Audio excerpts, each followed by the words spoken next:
Hello students, नया chapter start कर रहे हैं आज हम लाइट। लाइट बच्चों देखो, लाइट हमारा होता क्या है? Light is a form of energy which makes things visible. और ये हमारा एक ट्रांसवर्स वेव होता है ना। ट्रांसवर्स वेव का मतलब आपको पता है कि ट्रांसवर्स वेव में होता है कि अगर हमारा वेव का डायरेक्शन ऑफ प्रोपोगेशन ये है, तो जो वाइब्रेटिंग क्वांटिटीज है, like in case of light, यहाँ पे जो वाइब्रेशन है वो इलेक्ट्रिक फील्ड और मैग्नेटिक फील्ड में होगा। अगर लाइट ऐसे प्रोपोगेट हो रही है तो इलेक्ट्रिक फील्ड और मैग्नेटिक फील्ड, इलेक्ट्रिक फील्ड और मैग्नेटिक फील्ड हमने दोनों डिस्कस कर लिया है। तो इलेक्ट्रिक फील्ड हमारा ऐसे वाइब्रेट होगा, मैग्नेटिक फील्ड ऐसे, या फिर may be magnetic field may be electric field ऐसे वाइब्रेट हो रहा हो और मैग्नेटिक फील्ड ऐसे वाइब्रेट हो रहा हो। ठीक है, तो हमारा लाइट एक ट्रांसवर्स वेव होता है। और अगर हम लोग इसको देखें कि अब मैंने यहाँ पे इलेक्ट्रोमैग्नेटिक वेव इसलिए लिखा हुआ है क्योंकि इसका जो ये हमारा लाइट वेव है that travels because of vibration in electric field and magnetic field. Discuss करेंगे हम लोग इसको एक डिटेल में क्लास 12th में। बच्चों अब मैंने लिखा हुआ है कि लाइट मेक्स थिंग्स विजिबल। कैसे, मैं आपको समझा देता हूँ। आपने प्रीवियस क्लासेज में पढ़ा होगा इसको।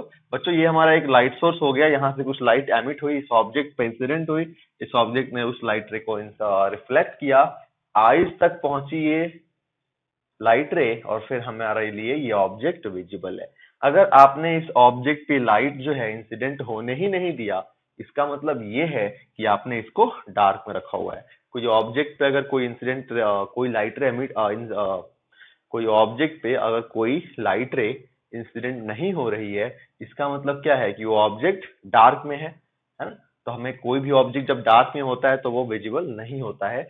यहाँ पे क्या हुआ, लाइट रे इंसिडेंट हुआ है ना, मतलब ये डार्क में नहीं है। अभी लेट्स से यहाँ से जो लाइट रे रिफ्लेक्ट हुआ, उसके और आपके आईज के बीच में मैंने एक ओपैक ऑब्जेक्ट रख दिया। मैंने एक ओपैक ऑब्जेक्ट रख दिया है ना, कुछ भी एक, कोई भी एक। तो ये लाइट रे आपके आई तक पहुंच नहीं पाएगा, तो ये ऑब्जेक्ट विजिबल नहीं होगा। मतलब लेट्स से कि आपके रूम किसी कॉर्नर में कोई एक बुक रखी हुई है और आपने उस रूम के उस बुक के और अपने आईज के बीच में आपने अपना हाथ रख लिया, तो you are not going to see that object, right. आपने ब्लॉक कर दिया जो लाइट रे उससे, उस बुक से रिफ्लेक्ट होके आपके आईज तक आ रही थी। ठीक है, तो लाइट रे इस तरीके से हमें किसी भी चीज को विजिबल बनाती है। बच्चों अब हम लोग पढ़ेंगे रिफ्लेक्शन ऑफ लाइट। यहाँ पे रिफ्लेक्शन हुआ, अब हम लोग रिफ्लेक्शन ऑफ लाइट, जो कि बहुत ही एक इम्पॉर्टेंट फेनोमेना है लाइट का, उसको हम लोग पढ़ते हैं। बच्चों एक्चुअली अगर हम लोग देखें, सबसे पहले रिफ्लेक्शन ऑफ लाइट के पहले तो मैं रे ड्रॉ करूंगा बार बार। मैंने ऑलरेडी एक दो बार ड्रॉ कर लिया। तो बच्चों ये हमारा जो है बताता है, जो रे है वो हमें बताएगा direction of propagation of light, है ना। ये हमें direction of propagation of light. ठीक है, अब लाइट बीम भी हो सकता है। लाइट बीम मतलब कि एन नंबर ऑफ रेज, है ना, ग्रुप ऑफ रेज। ठीक है, तो रे मैं ड्रॉ करूंगा बार बार, तो basically that will be the direction of propagation of light. बच्चों अगर मैं रिफ्लेक्शन की बात करूं, तो रिफ्लेक्शन में होता क्या है कि एक लाइट रे इंसिडेंट होती है किसी भी सरफेस पे, and then it gets bounced back by making an angle of incident ray, है ना।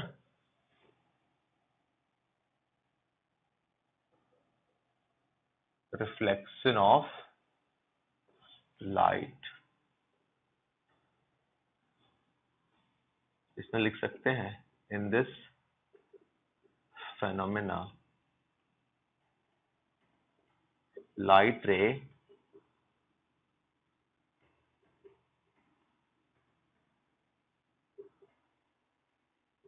incidents on a surface and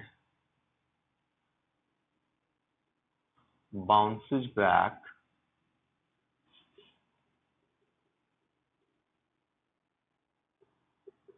by making an angle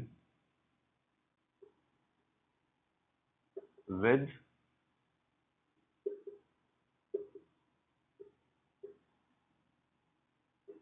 incident ray, है ना। ये हो गया बच्चों हमारा इंसिडेंट रे। इनकमिंग रेज जो होता है ना, इनकमिंग रेज जो होता है उसको हम लोग बोलते हैं इंसिडेंट रे। तो what is reflection of light? when a light ray hits a surface, it bounces back in same direction by making an angle with incident ray, है ना। This phenomena is known as reflection of light. अब कभी कभी जो है बच्चों ये हमारा 0 डिग्री एंगल भी बनाएगा। वो कब बनाएगा बच्चों? जब हमारा लाइट रे परपेंडिकुलरली इंसिडेंट होगा। जब लाइट रे हमारा परपेंडिकुलरली इंसिडेंट होगा किसी भी एक सरफेस पे, तो वो हमारा फिर लाइट रे उसी सरफेस के अलॉन्ग बैक हो जाएगा। कितना एंगल बनाएगा? बेसिकली 0 डिग्री एंगल बनाते हुए ये हमारा वापस चला जाएगा। चलिए, तो हमारा ये रिफ्लेक्शन ऑफ लाइट का डेफिनेशन हो गया। अब हम लोग रिफ्लेक्शन ऑफ लाइट के पहले लॉज पढ़ते हैं। Laws of reflection.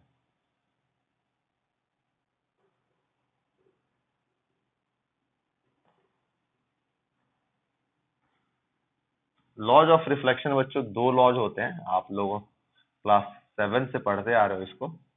जो पहला लॉ हमारा है वो ये कहता है कि incident ray comma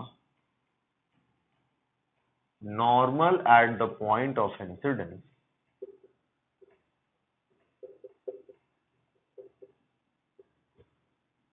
and reflected ray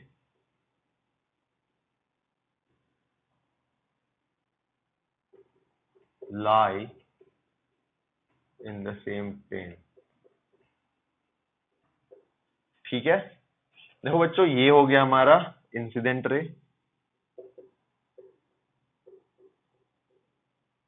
ये हो गया हमारा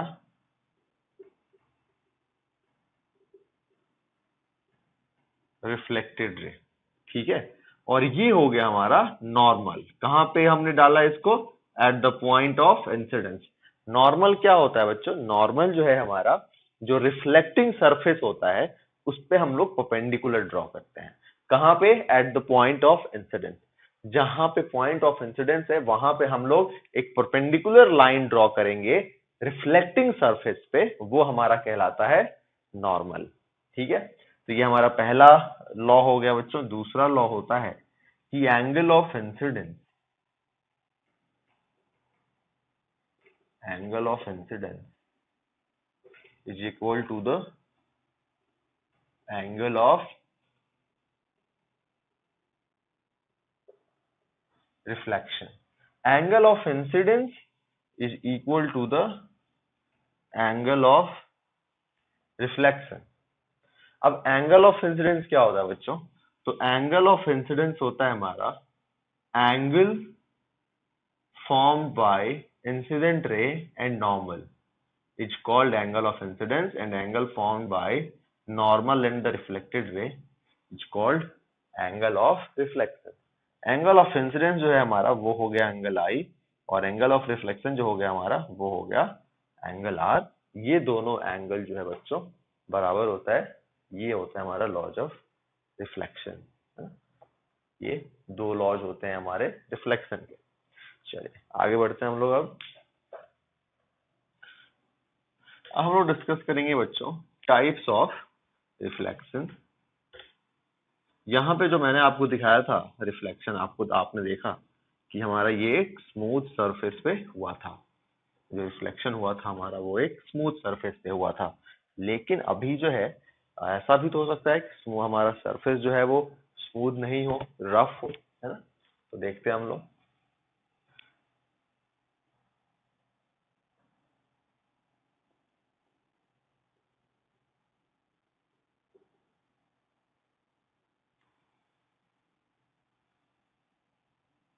पहला होता है बच्चों हमारा स्पेक्युलर रिफ्लेक्शन, और रेगुलर रिफ्लेक्शन भी बोलते हैं इसको। दूसरा होता है हमारा बच्चों डिफ्यूज्ड रिफ्लेक्शन, या फिर हम लोग इसको जो है इररेगुलर रिफ्लेक्शन भी कहते हैं। This is regular, this is irregular, ये हमारा स्पेक्युलर और वो डिफ्यूज। बच्चों अगर हम बात करें स्पेक्युलर रिफ्लेक्शन की, तो स्पेक्युलर रिफ्लेक्शन का हम लोग अगर डिफाइन करना चाहें तो कह सकते हैं कि in this reflection if incident rays are parallel we get parallel reflected rays, है ना। specular reflection if incident rays are parallel we get parallel reflected rays, है ना। या फिर हम इसको ऐसे लिख सकते हैं कि for if two or more parallel incident rays are reflected and the reflected rays are parallel to each other, then this reflection is known as specular reflection। और डिफ्यूज में क्या होता है कि we get, इसके अकॉर्डिंग लिख देता हूं, if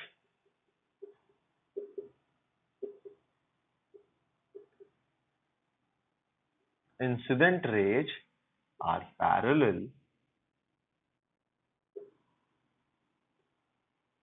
we don't get parallel reflected rays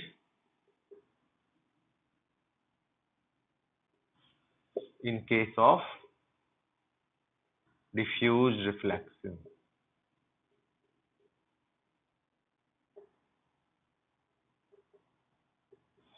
ठीक है ना। मैं आपको फिगर बना के समझाता हूँ, काफी सिंपल है ये। देखिए स्पेक्युलर रिफ्लेक्शन में क्या होता है कि this specular reflection happens on a plane shiny surface, है ना, प्लेन सरफेस बेसिकली।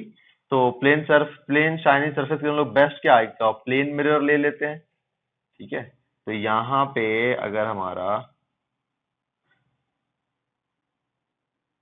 मैंने क्या किया, पैरेलल इंसिडेंट रेज ड्रॉ करें। ठीक है, तो देखो बच्चों ये हमारा पहला इंसिडेंट रे हो गया।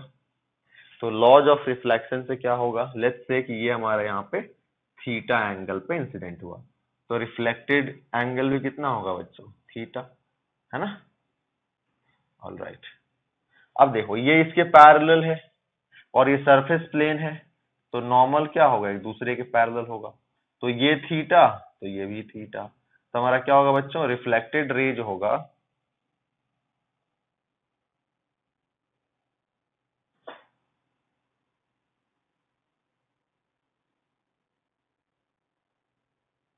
रिफ्लेक्टेड रे जो होगा वो भी इसके साथ, इस वाले के साथ बच्चों थीटा एंगल बनाएगा, है ना। तो आप देख रहे हो ये दोनों जो रिफ्लेक्टेड रे है पैरेलल है। आपका इंसिडेंट रे दोनों पैरेलल आए तो रिफ्लेक्टेड रे भी दोनों पैरेलल हो गया। हमने इन दोनों रिफ्लेक्टेड रे को ड्रॉ किया by following the laws of reflection, है ना। ओके, अब डिफ्यूज में क्या होता है बच्चों, जो सरफेस होता है हमारा वो रफ होता है। इस तरीके से हमारा एक रफ सरफेस पे रिफ्लेक्शन होता है ना। डिफ्यूज रिफ्लेक्शन जो है वो हमारा एक रफ सरफेस पे होता है, रफ और इरेगुलर सरफेस। तो ये हमारा एक सरफेस हो गया। इस पे मैं क्या करता हूँ कि इंसिडेंट रे पैरेलल दो इंसिडेंट रे ड्रॉ करता हूँ। ठीक है, तो एक जो है बच्चों मैंने क्या किया, ऐसा एक इंसिडेंट रे ड्रॉ किया यहाँ पे, और एक मैंने इंसिडेंट रे ड्रॉ किया यहाँ पे। ठीक है, तो बच्चों अगर यहाँ पे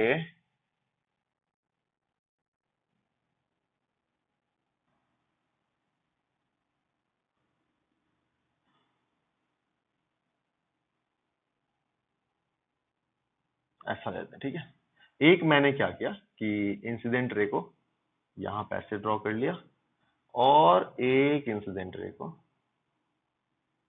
यहाँ ड्रॉ कर लिया। ठीक है, अभी अगर मैं बच्चों यहाँ पे नॉर्मल ड्रॉ करूं तो ये हो गया हमारा नॉर्मल। इस पे नॉर्मल क्या होगा, जो हमारा जहां पे इंसिडेंट हुआ है लाइट, उस पॉइंट पे एक परपेंडिकुलर लाइन जो हमारा सरफेस से परपेंडिकुलर हो। तो लेट्स से हमारा ये है हुआ सरफेस है ना, थोड़ा सा इसको मैं ऐसा कर देता हूँ, चलो रफ है तो कैसा ही बना सकते हैं। अब इस पे मुझे क्या करना है, एक नॉर्मल मैं ये ड्रॉ कर दिया। लेट्स से ये हमारा नॉर्मल है, परफेक्ट नॉर्मल नहीं लग रहा, this one will be a better normal, है ना। ये हमारा बच्चा हो गया एक नॉर्मल। देख रहे काफी स्मॉल एंगल बना रहा है ये, है ना, काफी स्मॉल एंगल है। तो हमारा ये इक्वल एंगल बनाते हुए ऐसे रिफ्लेक्ट हो जाएगा। इसकी बात करें तो इस जो हमारा नॉर्मल रिएक्शन हो गया, इसको ऐसे कर लो,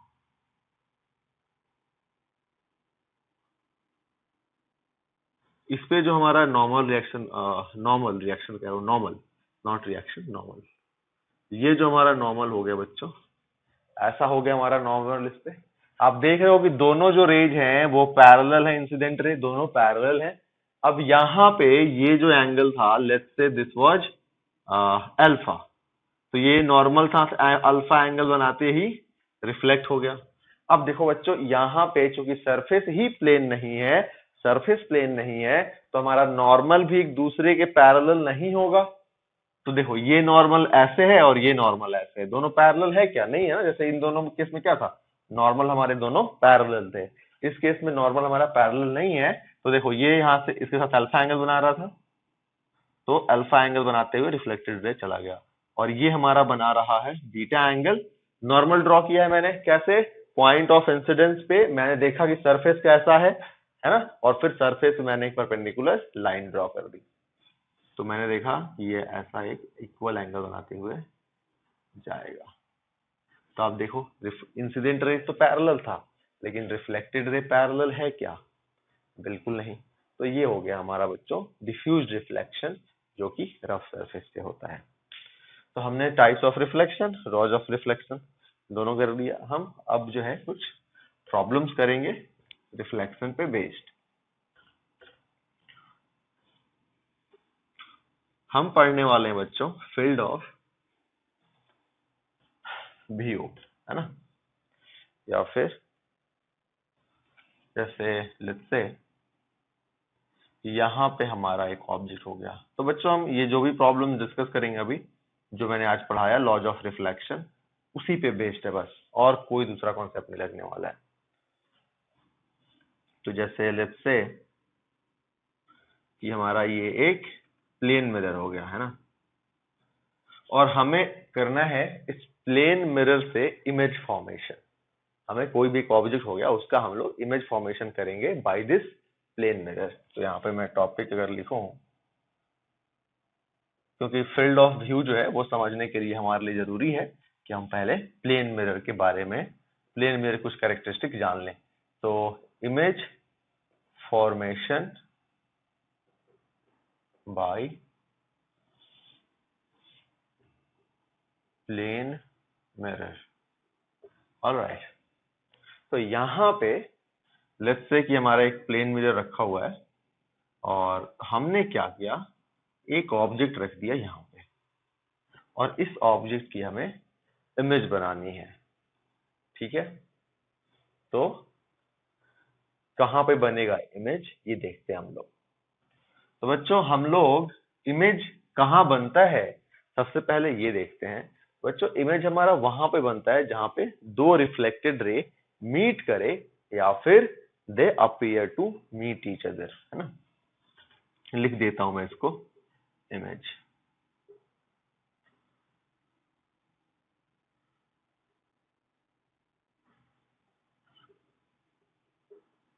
इट इज फॉर्म्ड when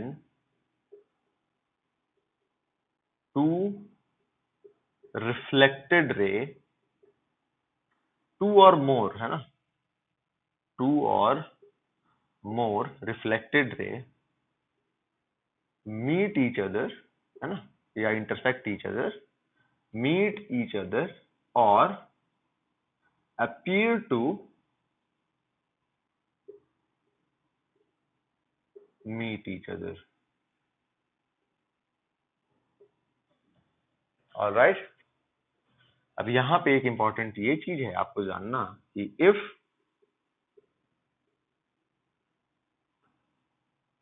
है ना, ये रेज, यहाँ पे मैं रेज लिखूंगा तो आप समझ जाइएगा किन रेज के बारे में बात कर रहा हूं मैं, reflected rays. If rays actually intersect each other,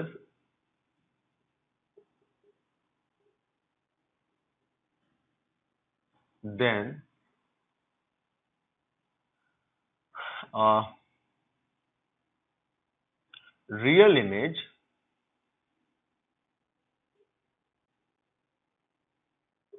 is formed, and if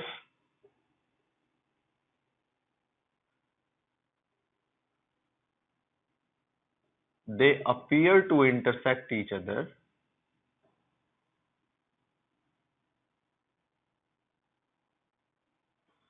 virtual image is formed.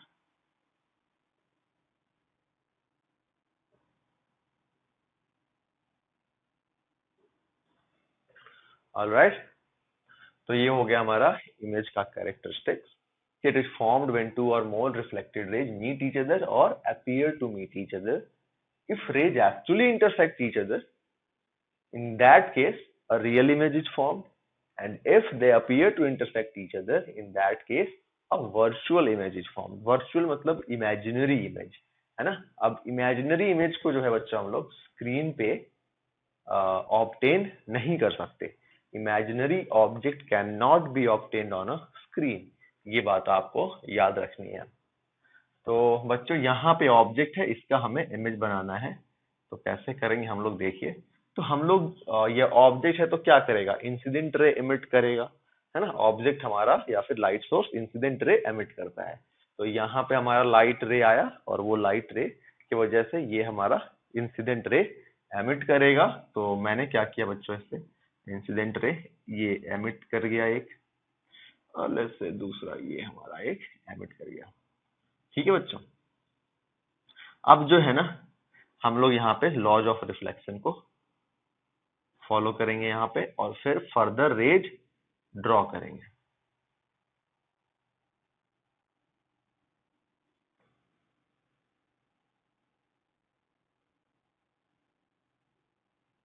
Okay, this is theta and this is theta. ठीक है, कुछ भी ले लो, थीटा थीटा जरूरी नहीं है, हमारा अलग अलग भी हो सकता है। तो लेट्स से अल्फा, और ये हो गया हमारा बीटा। तो लॉज ऑफ रिफ्लेक्शन से अगर इंसिडेंट रे हमारा नॉर्मल के साथ अल्फा एंगल बना रहा है, मतलब एंगल ऑफ इंसिडेंस अल्फा है, तो हमारा जो रिफ्लेक्टेड रे होगा बच्चों, वो भी हमारा कहाँ होगा, सेम एंगल बनाते हुए जाएगा। और same in this case. Okay, अभी आप बच्चों मुझे एक बात बताओ, क्या लगता है आपको, ये दोनों रे इधर आके कहीं पे मिलने वाले हैं क्या? ये दोनों रे इस साइड आके इनका कहीं इंटरसेक्शन होने वाला है? बिल्कुल नहीं। तो हम लोग इनको क्या करेंगे, पीछे की ओर एक्सटेंड करेंगे। हम लोग इनको पीछे की ओर एक्सटेंड करेंगे।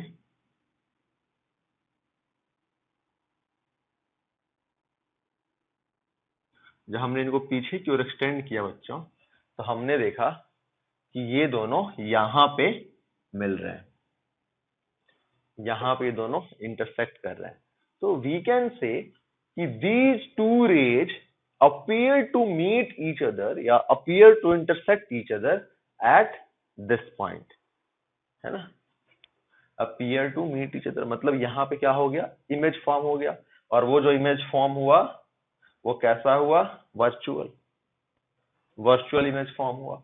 ऐसा नहीं लग रहा है कि इस पॉइंट से ये दोनों रे ऐसे जा रहे हैं, ऐसा लग रहा होगा आपको कि इस पॉइंट से दोनों रे हमारे ऐसे जा रहे हैं। तो ये हो गया बच्चों हमारा एक इमेज, और जो हमारा इमेज बना है वो बना वर्चुअल। ठीक है, जो हमारा इमेज बना है वो वर्चुअल बना है। तो यहाँ पे हमने एक पॉइंट ऑब्जेक्ट की इमेज बनाई है। अब हम लोग क्या करते हैं, थोड़ा सा एक लाइन ऑब्जेक्ट का इमेज बना के देखते हैं कैसा बन रहा है।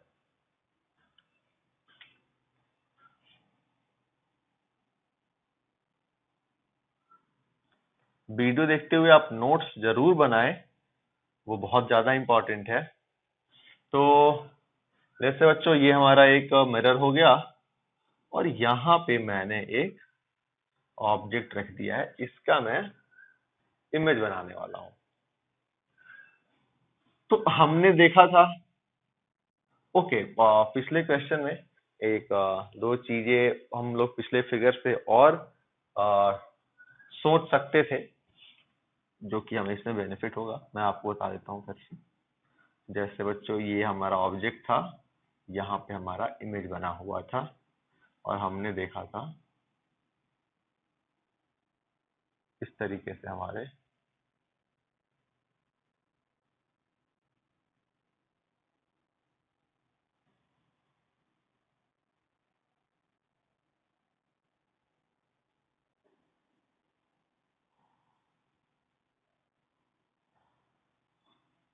है ना, ऐसा था हमारा बच्चों। ये हमारा ऑब्जेक्ट था और ये हमारा इमेज था। अभी मैंने क्या किया कि इसको ऐसे ज्वाइन कर दिया। अब मतलब बच्चों लेट्स से कि मैंने क्या किया, इस पे ना एक ऐसा भी इंसिडेंट रे भेज दिया। मैंने इस पे एक ऐसा भी इंसिडेंट रे भेज दिया। तो आप देख सकते हो कि अगर मैं इस पॉइंट पे अगर नॉर्मल ड्रॉ करूं तो वो नॉर्मल क्या करेगा, इसी लाइन पे आएगा, क्योंकि ये मैंने इसको परपेंडिकुलरली भेजा है इंसिडेंट रे को। तो ये नॉर्मल के साथ 0 डिग्री एंगल बनाएगा, मतलब इंसिडेंट रे जो है वो नॉर्मल के साथ 0 डिग्री एंगल बना रहा है, तो रिफ्लेक्टेड रे भी 0 डिग्री एंगल ही बनाएगा और ये हमारा रिफ्लेक्टेड रे उसी पाथ पे बैक हो जाएगा ऐसा। और अगर मैं इसको पीछे की ओर बढ़ाऊं तो ये यहां जाके मिलेगा, यानी ये हो गया हमारा 90 डिग्री और ये 90 डिग्री। ठीक है, ऑलराइट। अभी देखो बच्चों आप कि हमारा ये एंगल लेट्स से अल्फा, तो ये भी हमारा अल्फा। ठीक है बच्चों, अब देखो ये नॉर्मल है और ये भी नॉर्मल है और ये प्लेन सरफेस है, तो ये दोनों नॉर्मल क्या होंगे, पैरेलल होंगे। तो ये अल्फा तो ये भी अल्फा, तो हमारा कॉरस्पॉन्डिंग एंगल से ये भी अल्फा। ठीक है ना, ओके। और आप देख सकते हो ये हमारा 90 डिग्री हो गया, ये हमारा 90 डिग्री हो गया, है ना। और ये जो है हमारा दोनों में कॉमन है, ये जो है बच्चों हमारा दोनों में कॉमन है। जब ये दोनों एंगल, है ना, ये हमारा अल्फा, ये 90 मतलब ये दोनों इक्वल। और आप देख सकते हो कि हमारा ऑल्टरनेट एंगल से ये भी अल्फा, तो अल्फा 90, तो ये वाला एंगल हमारा अपने आप बराबर हो जाएगा इसका इसका, है ना। जब ये दोनों एंगल, ये एंगल इसके बराबर, ये एंगल इसके बराबर, तो तीसरा एंगल भी तो बराबर होना चाहिए ना। तो फिर हमारा क्या हो गया, और ये हमारा कॉमन है, तो ए एस ए से ये दोनों ट्रायंगल हमारे कॉन्ग्रुएंट हो गए। मतलब क्या है कि ये वाला लेंथ और ये वाला लेंथ दोनों बराबर होगा, ये वाला लेंथ और ये वाला लेंथ दोनों बराबर होगा। और ये जो डिस्टेंस है वो है क्या, वो डिस्टेंस है ऑब्जेक्ट और मिरर के बीच का। और ये वाला जो डिस्टेंस है वो है क्या, वो डिस्टेंस है इमेज और मिरर के बीच का। तो ऑब्जेक्ट और मिरर के जो बीच का डिस्टेंस होता है उसको हम लोग यू बोलते हैं, और जो इमेज और मिरर के बीच का डिस्टेंस होता है उसको हम लोग भी बोलते हैं। तो यू हो गया बच्चों हमारा ऑब्जेक्ट डिस्टेंस और भी हो गया हमारा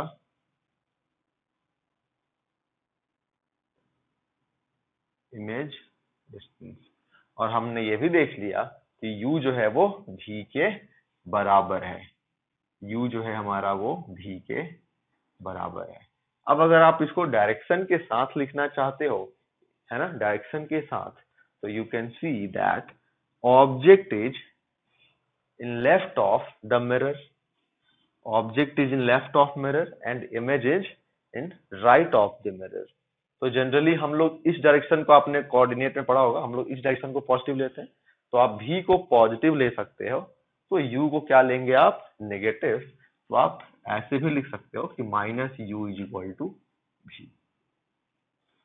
है ना। इससे पता चलेगा कि माइनस साइन है कि हमारा यहाँ पे क्या बताएगा कि image is formed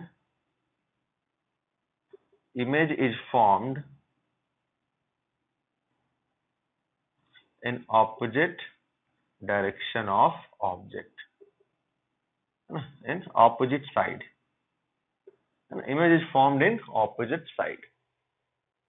all right, बाद में चल के हम लोग जब साइन कन्वेंशन पढ़ेंगे सर्कल मिरर में तो थोड़ा सा यू और भी के बारे में और डिस्कस करेंगे। लेकिन हमने ये देख लिया कि image formation by plane mirror में हमने एक रिजल्ट डिराइव कर लिया कि u is equal to v या फिर minus u is equal to v, मतलब object distance is equal to image distance. जितना दूर हमारा ऑब्जेक्ट रहेगा उतनी ही दूर इसकी इमेज फॉर्म होगी, और हमने इसको प्रूव कर लिया laws of reflection and geometry की हेल्प से।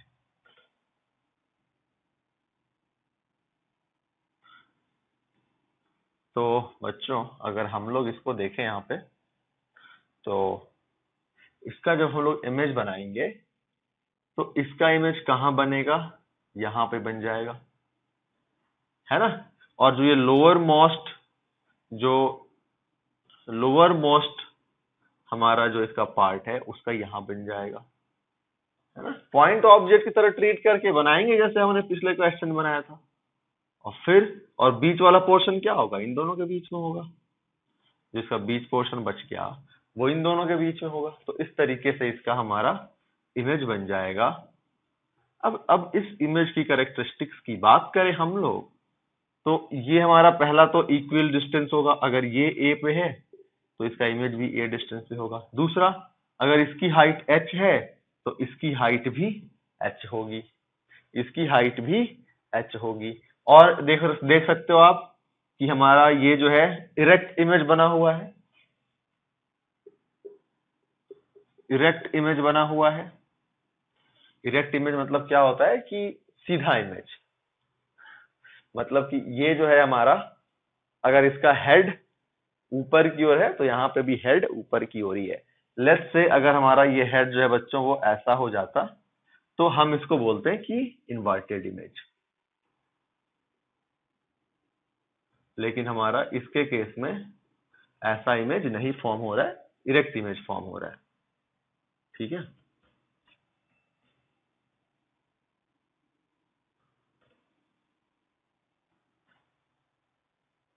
ओके, इरेक्ट इमेज फॉर्म हुआ, वर्चुअल हुआ, वर्चुअल होगा।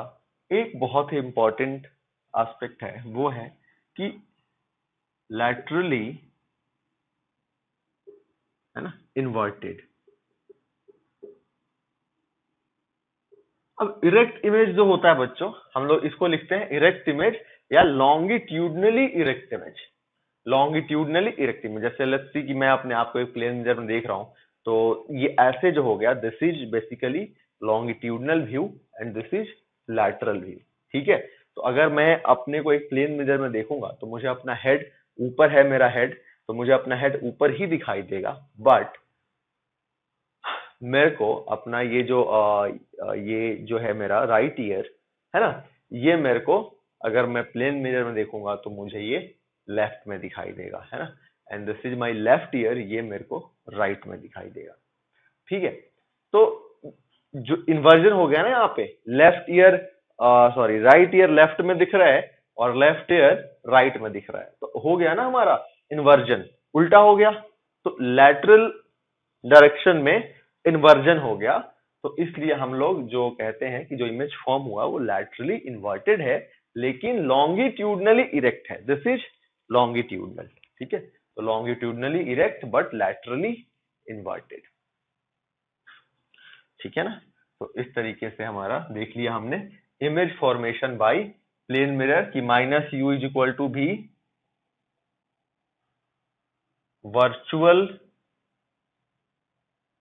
Image for real objects. अब आप सोच रहे होगे सर आप ये क्यों लिख रहे हो कि virtual image for real objects, simple ये लिखो आप वर्चुअल इमेज। नहीं बच्चों, वर्चुअल इमेज मैं नहीं लिखूंगा, क्योंकि वर्चुअल इमेज हमेशा फॉर्म नहीं होगा, वर्चुअल इमेज तब फॉर्म होगा जब हमारा ऑब्जेक्ट रियल हो। अगर हमारा ऑब्जेक्ट रियल नहीं है, ऑब्जेक्ट हमारा वर्चुअल है, तो वैसे केस में जो इमेज फॉर्म होगा वो रियल हो जाएगा, है ना। लेकिन जब हमारा ऑब्जेक्ट जब भी रियल होता है तो जो हमारा इमेज फॉर्म होगा दैट इज वर्चुअल। तीसरा लिख सकते हैं आप, लॉन्गिट्यूडनली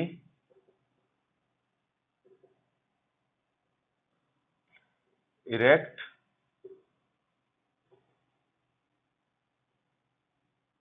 laterally invert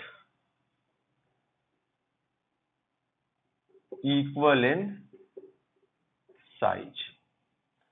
ठीक है, तो ये हो गए हमारे characteristics image formation by plane mirror के, है ना।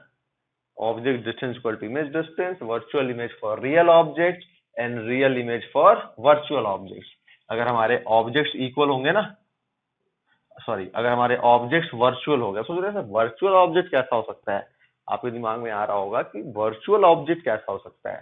तो जैसे आप देखो, ये हमारा एक प्लेन मिरर हो गया और रेज ऐसे आ रही हैं, रेज ऐसे आ रही हैं, ठीक है। अगर ये प्लेन मिरर नहीं होता, अगर ये प्लेन मिरर नहीं होता तो ये दोनों रेज आके यहाँ पे लगते मीट कर जाते हैं ना,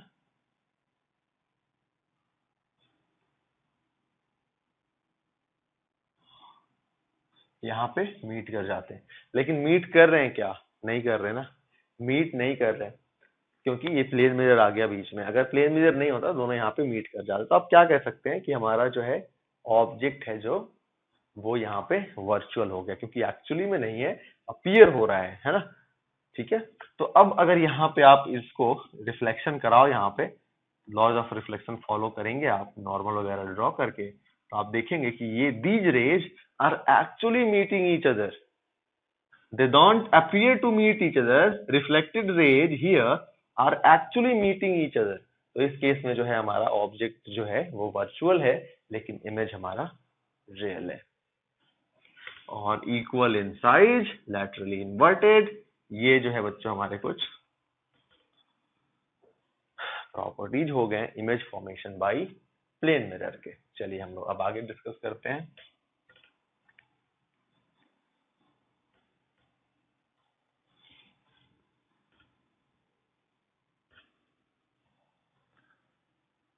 एक क्वेश्चन है बच्चों ऐसा कि there is a man of height h,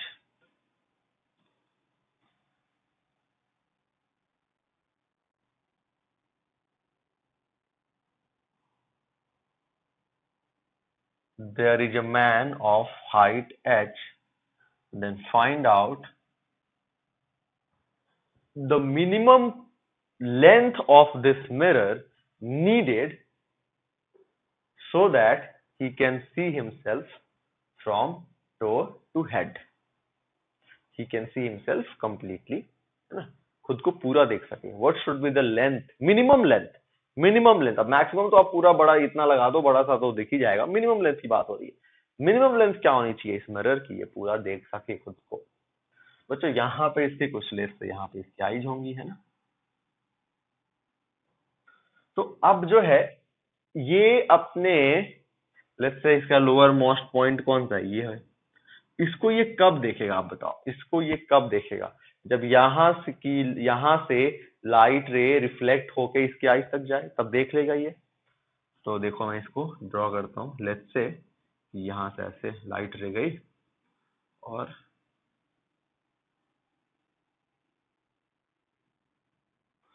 ऐसे पहुंच गए इसके आइज तक, ठीक है।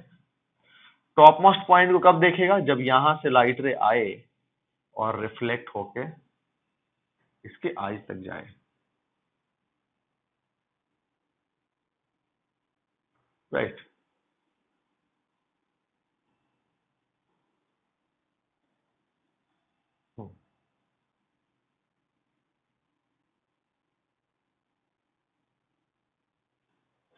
ठीक है बच्चों, तो आपने देखा कि टॉप मोस्ट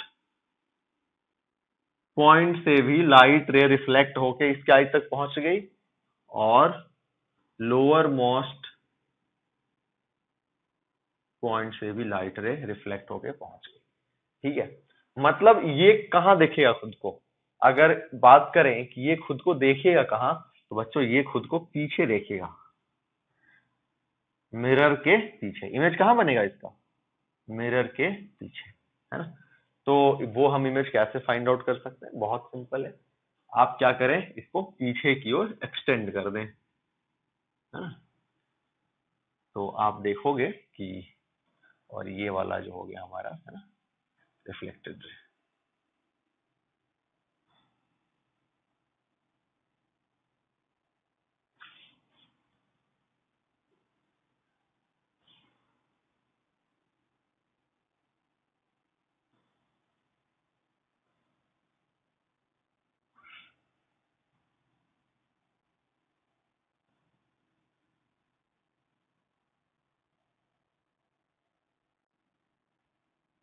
ये खुद को बच्चों यहां देखेगा।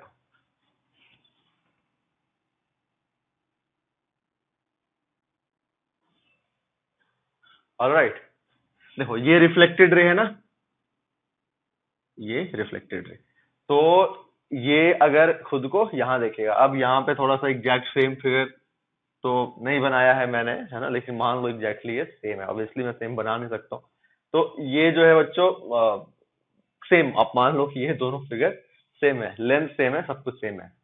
अब डिस्टेंस तो सेम होगी ही, हमें पता ही है ना, डिस्टेंस हमारी सेम होगी। तो इसको जो है ये यहाँ पे दिखेगा।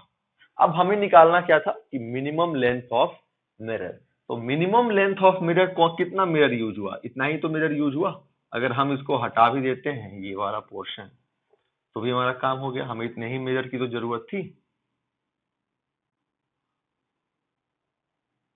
हमें इतने ही मिरर की जरूरत थी। तो हम क्या करते हैं, अब इस मिरर की लेंथ निकाल लेते हैं। तो हमें इसकी हाइट दी हुई है h, ठीक है। मैंने क्या किया, इसको ले लिया x। तो बच्चों अगर ये x हो गया तो ये कितना हो जाएगा? ये भी x। क्यों? ये दोनों क्या एंगल इक्वल, ये दोनों angle equal, angle of incidence और एंगल ऑफ रिफ्लेक्शन। ये नॉर्मल हो गया इनमें कॉमन, ये नॉर्मल हो गया इनमें कॉमन, और ये 90 डिग्री। तो ए एस ए से हमारा दोनों ट्रायंगल कॉन्ग्रुएंट हो गए, एक्स एक्स। सिमिलरली बच्चों ये अगर y तो ये y, यहां से यहां तक y, तो यहां से यहां तक ये भी y। तो आप h को क्या लिख सकते हो? h को लिख सकते हो आप x plus x plus y plus y, यानी h is equal to 2 of x plus y. बच्चों अगर हम बात करें x प्लस वाई की, तो x प्लस वाई है क्या? ये देखो, यहां से लेके यहां तक y, यहां से लेके यहां तक y, और फिर यहां पे थोड़ा सा ये वाला बच जा रहा है ना, वो क्या है? x। वो क्या है बच्चों? x। यानी हमारी मिरर की लेंथ क्या है? x प्लस वाई, यहां से यहां तक y और यहां से यहां तक x। तो h हो गया हमारा, तो हमारा x प्लस वाई क्या है? मिरर की लेंथ कितनी हो जाएगी? h by 2। तो मिरर की लेंथ आ गई बच्चों h बाई 2। मतलब हमें अगर पर्सन की हाइट h है, तो the minimum length of mirror needed to see needed so that he can see himself completely is h by 2. मतलब there is a person of height 2 meter and if he wants to see himself from toe to head, he needs a mirror of length 1 meter. अगर कोई person 1 metre length का है तो उसको half metre का mirror चाहिए, ठीक है। और उसको इमेज कहाँ दिखेगा? ऐसे पीछे की ओर। चलिए, तो ये हो गया, हम लोग अब आगे बढ़ते हैं। और हमने इसको कैसे निकाला? ये जो हमने रिजल्ट डिराइव किया, कैसे निकाला? लॉज ऑफ रिफ्लेक्शन से। और कुछ भी हमने नहीं अप्लाई किया, बस हमने लॉज ऑफ रिफ्लेक्शन फॉलो किया है।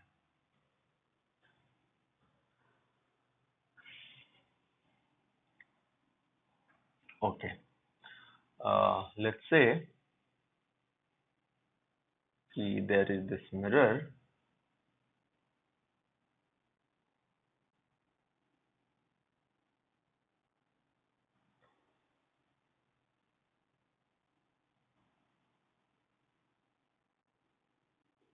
of length L, okay, and there is a man here.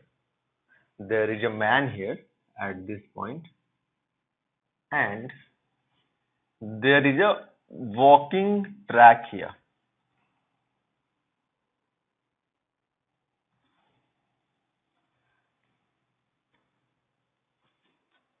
I'm unable to draw a straight line. Let me try one more time. Okay, this is a straight line here, and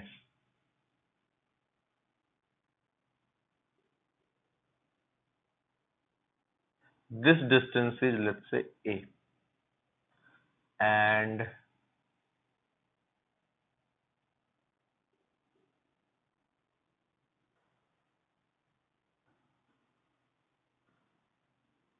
this distance is also A. Okay. Now, so there is this mirror of length L at a distance of A from a man, and there is a walking track at a distance A behind the man. A boy, or let's say son of this man, is walking along this track. Son of this man is walking along this track back and forth like this. He's going like this and coming back. So this man instructs him. This man instructs this boy, don't go far. You can only travel in a region where I can see your image in this mirror. Okay, what does this man say? This man says to his boy, you can only travel in a region where your image is visible to me, है ना? So now you have to tell me कि इस बच्चे के पास कितना length है travel करने के लिए, वॉक करने के लिए, कितना लेंथ है इसके अलोंग वॉक करने के लिए in terms of A and L, आपको ये बताना है. You can pause the video and solve yourself. हालांकि पहला क्वेश्चन है तो शायद आप ना कर पाए, तो आप देख लें इसको. बच्चों कैसे करेंगे हम लोग इसको? तो जब भी ऐसे प्रॉब्लम्स आए ना, जब भी ऐसा प्रॉब्लम आ जाए, तो व्हाट डू वी डू, हम लोग एक्सट्रीम पॉइंट्स पे रिफ्लेक्शन कराते हैं. What do? We incident rays at the extreme points of mirror and then make it reflect and proceed further. How do we do that here? So I'll incident a ray here.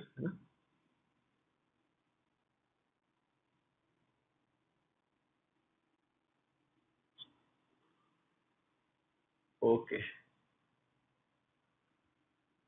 ये हमारा जो man था ना, ये हमारा left से centre में था, नहीं भी था तो कोई खास फर्क पड़ेगा नहीं वैसे. तो ये हमारा ऐसा हो गया. तो ये क्या हो गया बच्चों? Incident ray. अब ये रिफ्लेक्ट होंगे.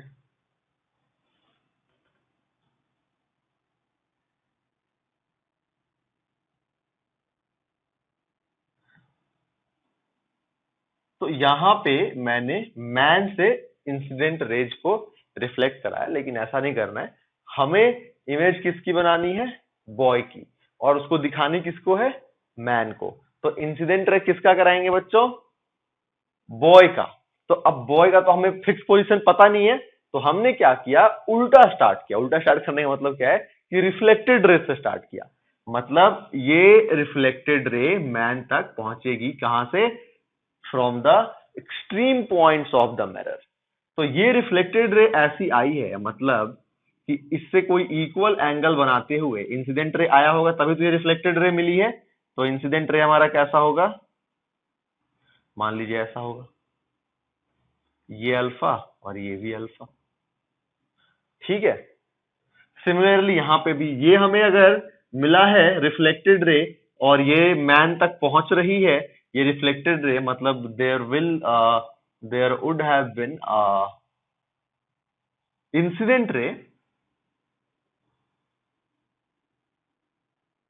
जो कि नॉर्मल से इक्वल एंगल बनाते हुए आया होगा इस तरीके से, और फिर हमारा रिफ्लेक्ट होके मैन तक पहुंच गया, है ना। मतलब यहाँ पे ऑब्जर्वर कौन है? मैन। और इमेज किसका बन रहा है? बॉय का। तो बॉय का जो बच्चों एक्सट्रीम पॉइंट हो सकता है वो ये हो सकता है नीचे की ओर, और यहाँ पे क्या हो सकता है? ये हो सकता है। तो मतलब बॉय को ये रीजन मिला ट्रैवल करने के लिए, इसी में वो ट्रैवल कर सकता है, इससे दूर नहीं जा सकता। तो इसका अगर हम लेंथ निकाल लें तो हमें अपने क्वेश्चन का आंसर मिल जाएगा। कैसे करेंगे? Laws of reflection and geometry. तो अभी बच्चों आप देखो तो ये मैन क्या पीछे तो इसको नहीं दिखेगा ना, इसको ये इमेज कहाँ दिखने वाला है? तो बच्चों इसको ये इमेज दिखने वाला है यहाँ से। कैसे? आप इसी रिफ्लेक्टेड रेज को पीछे की ओर, इसी रिफ्लेक्टेड रेज को आप पीछे की ओर एक्सटेंड करने करोगे जब, तो ये आपको जो है बच्चों दिख जाएगा,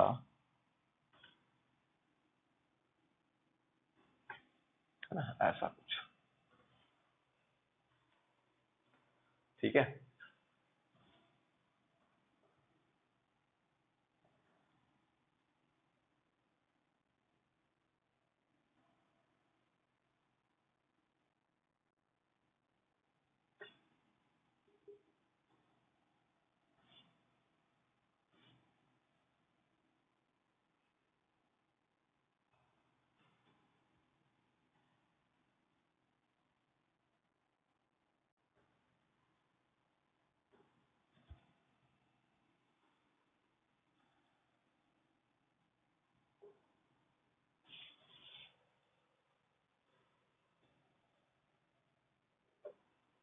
तो इस तरीके से जो है बच्चों हमारा ये इसको यहाँ पे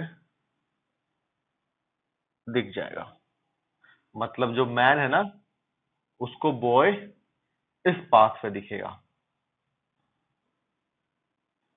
ये जो मैन है उसको बॉय इस पाथ पे दिखेगा। तो अब हम यहाँ पे लगाते हैं ट्रिगोनोमेट्री और सॉल्व करते हैं। अब मैंने आपको बता दिया था कि मिड पॉइंट पे था मैन, है ना। मिड पॉइंट पे नहीं लेंगे तो भी हम इसका जो है आंसर निकाल सकते हैं। यहाँ पे दिया हुआ था कि मिड पॉइंट है, तो हमारा ये है बच्चों एल। ऑल राइट, तो ये हमारा कितना हो गया? फिर यहाँ से यहाँ तक कितना हो गया? L/2। इसको मैं मिटा देता हूँ, है ना, हमें पता है कि ये L है, तो ये हो गया L/2 और ये हो गया L/2। इसको मैंने आगे की ओर बढ़ा दिया। ठीक है। अब आप देखो बच्चों, A B C D E, आप देख रहे होगे कि दिस ABC और ADE दोनों ये हमारा सिमिलर ट्रायंगल्स है। ABC और ADE दोनों सिमिलर ट्रायंगल्स हैं, 90 डिग्री 90 डिग्री। ये वाला एंगल कॉमन, थर्ड हमारा जो है अपने आप बराबर हो जाएगा, राइट। तो हमारे ये तीनों सॉरी ABC और ADE, ABC और ADE सिमिलर ट्रायंगल्स हैं। सिमिलर ट्रायंगल है तो सिमिलर ट्रायंगल का हम लोग फॉर्मूला यूज कर लेते हैं, है ना। ओके। और आप एक चीज और देख सकते हैं कि इसका मिरर से डिस्टेंस क्या है, स्ट्रैक का मिरर से डिस्टेंस क्या है?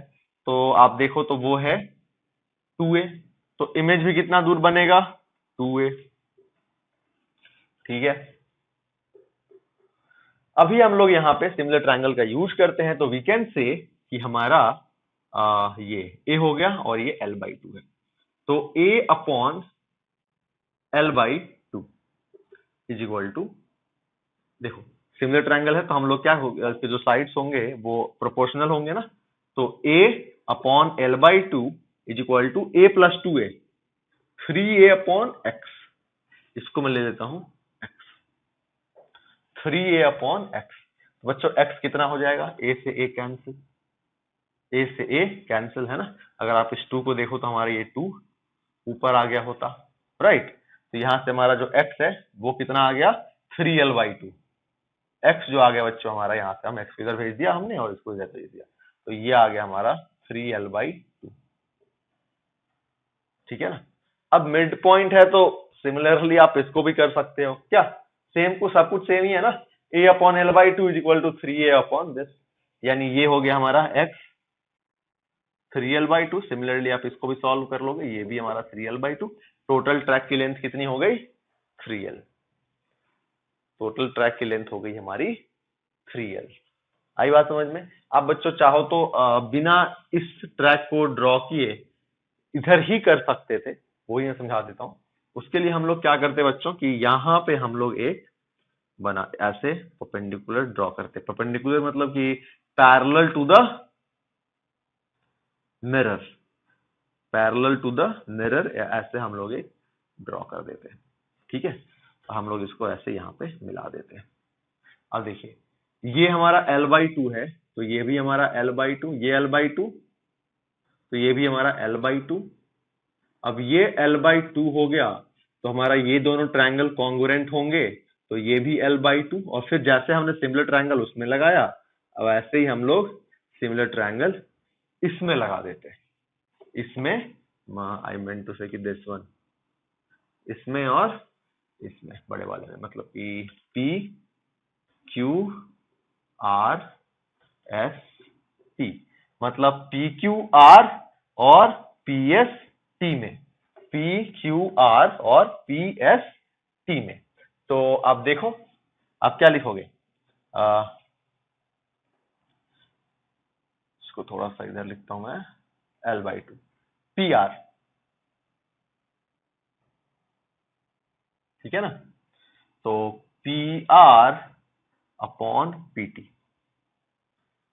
ठीक है, PR upon PT is equal to this upon this, this upon this. ये कितना है बच्चों L/2 आपने लिख रखा है L/2, और इसको आपने ले लिया x, L/2 अपॉन x। और PR कितना है A है, और PT कितना है 2A है, तो A से कैंसिल आउट।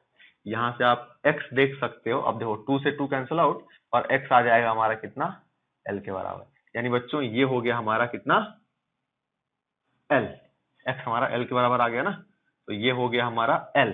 और ये है हमारा कितना, देखो ये L/2 है ना, तो ये भी हमारा L/2, देखो आगे बढ़ा दो, ये L/2, ये भी L/2। सिमिलरली ये हमारा L/2 और यहां से यहां तक L, तो टोटल कितना हो गया L प्लस L 2L, और L/2 प्लस L/2 L, तो 2L प्लस L 3L। तो आप ऐसे भी कर सकते थे, ऐसे भी कर सकते हैं, this one is more simple, है ना। यहाँ पे हमारा ये वाला काम करना हमारे लिए इजियर है ना।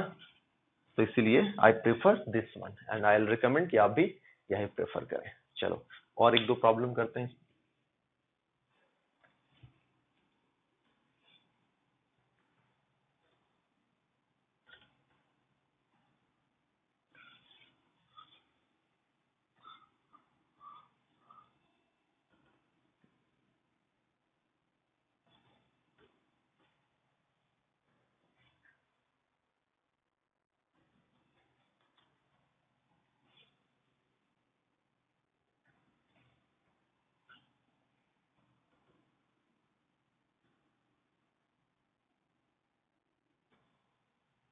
यहाँ पे बच्चों एक ऑब्जेक्ट है, पहले ही देखो यहाँ पे एक मिरर है ना, जिसकी लेंथ है 2 मीटर, ठीक है। और ये वाले जो इसके कोऑर्डिनेट, ये वाले इसके जो, ओके आप लोग कोऑर्डिनेट से फैमिलियर नहीं होंगे, बहुत ज्यादा फैमिलियर नहीं होंगे, चलो कोई नहीं, फिर मैं वो वाले पार्ट को स्किप करता हूँ, बिना कोऑर्डिनेट के हेल्प से मैं आपको समझाता हूँ। लेट्स से कि यहां से इसकी जो हाइट है वो है 2 मीटर, ठीक है ना, और यहां से 2 मीटर के डिस्टेंस पे एक ऑब्जेक्ट रखा हुआ है यहाँ पे, ठीक है ऐसा। और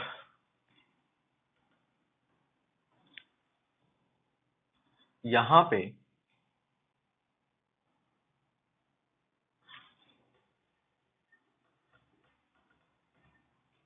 4 मीटर है ना, यहां पे ऑब्जर्वर है, लेट्स से यहां पे हमारा ऑब्जर्वर, इस लाइन पे ऑब्जर्वर है, ऑब्जेक्ट यहां पे है, ऑब्जर्वर इस लाइन पे है ना, और इस साइड है, इस साइड नहीं, नीचे नहीं है, ऊपर ही है बस। अब आपको बताना है कि यहां पे कितने हाइट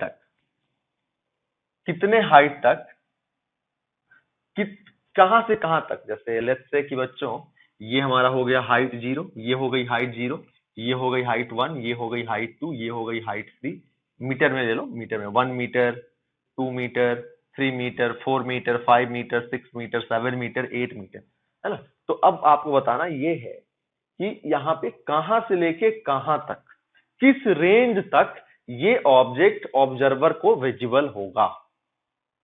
ठीक है, तो क्या करेंगे हम लोग, वही जो आपको मैंने बताया कि हम लोग रिफ्लेक्शन कराएंगे stream points of the mirror से। तो पहले तो यहां पे रिफ्लेक्शन कराते हैं, ये हमारा मान लीजिए स्ट्रीम पॉइंट हो गया, तो आप ये देख सकते हो,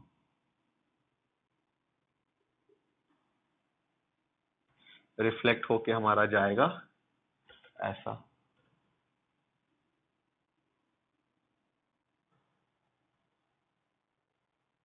ऑलराइट, दूसरा देख लें आप, तो अगर आप दूसरा देखो तो एक्सट्रीम, दूसरा एक्सट्रीम पॉइंट कौन हो गया बच्चों, ये वाला नॉर्मल, ये वाला इक्वल एंगल बनाते हुए, राइट।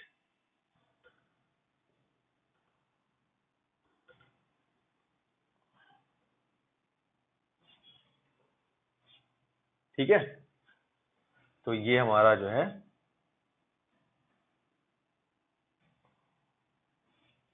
इक्वल एंगल बनाते हुए ये चला गया। तो let's say this one is alpha, this one is alpha, this one is beta and this one is beta. अब आप चाहो तो बच्चों इधर भी ड्रॉ करके कर सकते हो, जैसे कि आप जो है इसका इमेज देखो, तो इसका इमेज कैसे बनेगा, जो हमारे है ना ऑब्जेक्ट का यहाँ से हमारा जो है ये रह गया ऐसे, और ये हमारा इधर की ओर बना है। तो अगर हम बात करें कि जैसे लेट्स से ऑब्जर्वर जो है बच्चों, वो हमारा यहां से यहां तक के रेंज में उसको हमारा इस ऑब्जेक्ट का इमेज दिखेगा। तो हमें ये वाला दोनों पॉइंट्स निकालने हैं, राइट। काफी सिंपल है, हम लोग निकाल सकते हैं, देखो कैसे, सिमिलर ट्रायंगल का फिर से यूज करेंगे। अब इसको हम लोग बात करें तो हम लोग इसको पीछे की ओर बढ़ाएंगे, तो हमें यहाँ पे कहीं मिलेगा, तो हमारा इधर की ओर इस साइड कहीं पे इमेज कहाँ दिखेगा इस ऑब्जेक्ट का, इस साइड पे दिखेगा कहीं पे, है ना। चलिए फिलहाल हम लोग ऐसे कर लेते हैं इसको सॉल्व। देखो ये हो गया हमारा अल्फा, ये भी अल्फा, ये दोनों ट्रायंगल हो गए हमारे कॉन्ग्रुएंट। ठीक है, यानी कि ये 2 मीटर, तो ये भी 2 मीटर। Alright, okay. अभी आप क्या करो कि ये 2 मीटर है, तो ये निकाल लो, कैसे, ये आप कैसे निकालेंगे, तो ये आप निकालेंगे सिमिलर ट्रायंगल प्रॉपर्टी का यूज करके। किस तरीके से, तो देखो एक तो हमारा ट्रायंगल ये हो गया, मैं नेमिंग कर देता हूं A B C D E, ये ई है। तो ए बी सी और ए डी ई दोनों सिमिलर ट्रायंगल है, तो हमारा ए सी अपॉन बी सी जो कि कितना है, ये भी हमारा 2 है और ये भी 2 है। तो हमारा अब ए ई की बात करें तो ए ई है हमारा 4 + 2 6, तो हमारा डीई भी 6 होना चाहिए, तो डीई आ गया हमारा 6। अब थोड़ा सा मैं फास्ट कर रहा हूँ, सिमिलर ट्रायंगल, तो ये हो गया हमारा 6। सिमिलरली बच्चों आप इसके लिए भी कर सकते हो, तो इसके लिए आप देखो, ये आगे बढ़ा दो आप, है ना, और यहां पे आप जो है बच्चों इसको ये आगे कर दो ऐसे। तो ये देख लें आप इसको, 2+2, ये देखो ये ट्रायंगल और ये ट्रायंगल, मतलब मैं कह रहा हूं ये ट्रायंगल, ये वाला एक और ये वाला, ये दोनों ट्रायंगल क्या है बच्चों, कॉन्ग्रुएंट, यानी ये हमारा कितना हो गया 2+2 4, यानी ये भी हमारा 4 होना चाहिए, और ये तो हमारा है ही 2। ओके, अब आप जो है किसको कॉन्ग्रुएंट करने वाले हैं, तो ये देखें आप, पी बी क्यू और पी बी, ये बीटा है, बी नहीं है ना, बी यहाँ पे लिखता हूं मैं, पी बी क्यू और P R S, P B Q और पी आर एस ये दोनों सिमिलर है, तो हमारा P B upon P Q, P B upon P Q is equal to P R upon R S, wait, P B upon P Q नहीं, P B upon B Q, P B upon B Q is equal to P R upon R S. बच्चों अगर हम बात करें PB की, तो PB हो गई हमारी 2, और अगर हम बात करें बीक्यू की, तो बीक्यू होगी हमारी 4। बात करें अगर हम लोग बच्चों पीआर की, तो पीआर है हमारी 6, और आरएस हमें निकालना है, तो आरएस हो गया बच्चों कितना हमारा 6 × 4/2, यानी कितना 12। आरएस आ चुका है बच्चों हमारा 12, और आरएस क्या है, ये वाला, यहां से लेके यहां तक, तो ये आ गया हमारा 12, और आप देख सकते हो कि ये हमारा 6 है ना, यहां से यहां तक जो था बच्चों हमारा ये वाला 6 था, और ये हवाला हमारा जो बच्चों आ चुका है कितना 12। आप यहां से भी देख सकते हो कि ये जो है हमारा, राइट, ये ट्रायंगल और ये ट्रायंगल कॉन्ग्रुएंट था, ये ट्रायंगल और ये ट्रायंगल कॉन्ग्रुएंट था, तो आप देख सकते हैं हमारे टोटल 4, तो और हमें आ रहा है यहां से यहां तक बच्चों 6 है, यहां से यहां तक बच्चों 6 है, और ये है हमारा यहां से यहां तक कितना 2, यहां से यहां तक हमारा 2 हो गया, यानी यहां से यहां तक हो गया हमारा 4, तो फिर यहां से यहां तक कितना हो गया 4 माइनस, सॉरी 12 माइनस 4 यानी कि 8। तो इसको कितना कितना लेंथ तक विजिबल होगा, तो हम कह सकते हैं 8 मीटर तक, और वो कहां से स्टार्ट होगा, तो 2 + 2 + 4, 8 से स्टार्ट होगा, है ना, और कहां तक जाएगा 16 तक, मतलब 8 मीटर से लेके 16 मीटर तक के बीच में ये ऑब्जेक्ट इस मिरर के थ्रू यहां पे ऑब्जर्वर को विजिबल होगा, ठीक है ना। ओके, अब देखो बच्चों, ये तो मैंने इसी तरफ ड्रॉ करके बना दिया, आप चाहते तो इसको इस तरफ ड्रॉ करके बना सकते थे, जैसे पिछली बार मैंने वो वाला मेथड फॉलो किया था, इस बार मैंने ये मैं मिटा देता हूँ। अब आप चाहें तो इस तरफ भी कर सकते थे फॉलो करके, कैसे, देखो ये हमारे हैं क्या, ये ऑब्जेक्ट है ना, इंसिडेंट रे है, ये हमारे रिफ्लेक्टेड रेज, राइट,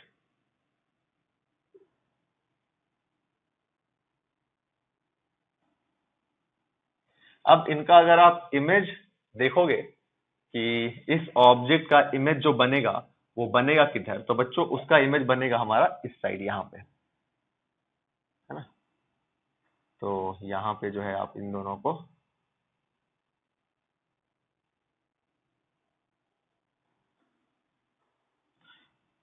मिल जाएंगे, दोनों ऐसे इस तरीके से। इस क्वेश्चन में ये वाला क्वेश्चन जो प्रोसेस था, है ना, सिमिलर ट्रायंगल इस तरफ ही बना के, that was more simpler, so I used this one. तो आपको भी थोड़ा सा ये फील्ड ऑफ व्यू में ध्यान देना होगा, और इस तरीके से आप similar triangle, geometry, laws of reflection, ये सारे प्रॉपर्टीज का यूज करके आप field of view find out कर सकते हैं। जैसे यहाँ पे फील्ड ऑफ व्यू क्या हो गया, 8 मीटर से लेके 16 मीटर तक, ठीक है। ऑब्वियसली ये क्लास 10th का प्रॉब्लम नहीं है, क्लास 12th का प्रॉब्लम है, और ऐसे प्रॉब्लम्स जेई में पूछे जाते हैं, एम्स में पूछा गया था सेम प्रॉब्लम, थोड़े से वैल्यूज अलग थे, बट क्वेश्चन काफी सिमिलर था, है ना। तो आई होप आपको ये समझ में आ रहा होगा फील्ड ऑफ व्यू। चलिए अब एक चीज जो है हम लोग लास्ट करते हैं और फिर आज की लेक्चर फिनिश करते हैं।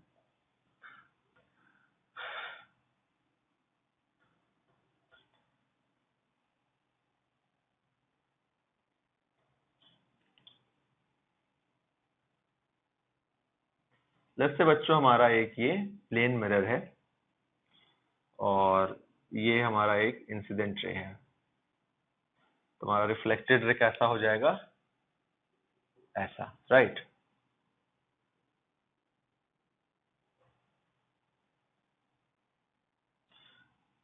ये आपको दिया हुआ है थीटा और आपसे पूछा गया बताइए एंगल ऑफ डेविएशन। आपसे पूछा गया कि बताइए एंगल ऑफ डेविएशन। बच्चों ये डेल्टा है, इसको हम लोग बोलते हैं एंगल ऑफ डेविएशन। आपसे पूछा गया कि बताइए एंगल ऑफ डेविएशन कितना हुआ।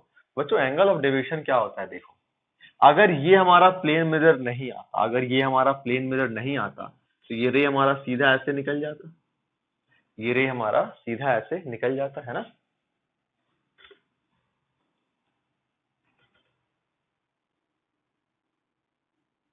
राइट, ये हमारा रे सीधा ऐसे निकल जाता, लेकिन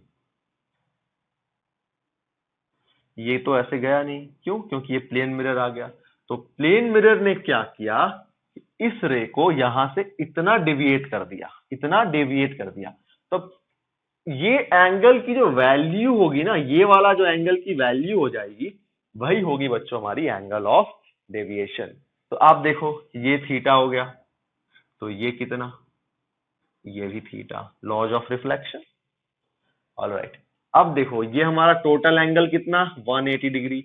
ये हमारा टोटल एंगल कितना होगा बच्चों, 180 डिग्री। 180 डिग्री क्यों, लीनियर पेयर, है ना। हमारा एक एक लाइन पे टोटल एंगल 180 तो बनता है। तो और हमें कौन सा चाहिए, ये वाला एंगल। और ये हमें एंगल दोनों पता है, कितना हो गया, ये टोटल 2 थीटा, ये टोटल 180, यानी ये हो गया हमारा 180 डिग्री माइनस 2 थीटा। तो आंसर हो गया हमारा angle of deviation 180 minus 2 theta degree में, और हम बात करेगा रेडियन में तो पाई माइनस 2 थीटा। ठीक है, तो देखा आपने काफी ज्यादा ज्योमेट्री का यूज है ना, काफी सिंपल प्रॉब्लम था। तो ठीक है बच्चों, आज की क्लास से बस इतना ही। फील्ड ऑफ व्यू के कुछ प्रॉब्लम्स होंगे हमारे वर्कशीट में, उसको आप सॉल्व करें। ठीक है, जो प्रॉब्लम्स नहीं होंगे उसको मैं वापस से अगली क्लास में एक दो प्रॉब्लम में और कराऊंगा फील्ड ऑफ व्यू का, क्योंकि काफी नया टॉपिक है आपके लिए, तो थोड़ा सा आपको समझने में दिक्कत हो सकती है। घबराना बिल्कुल नहीं है, एक बार समझ नहीं आए लेक्चर को दोबारा देखें और फिर वापस से मैं दूसरी क्लास होगी लाइट चैप्टर की, उसमें भी मैं एक दो प्रॉब्लम कराऊंगा फील्ड ऑफ व्यू का, ताकि आपको क्लैरिटी आ जाए। तो ठीक है बच्चों, आज क्लास से बस इतना ही, मिलते हैं अगले वीडियो क्लास।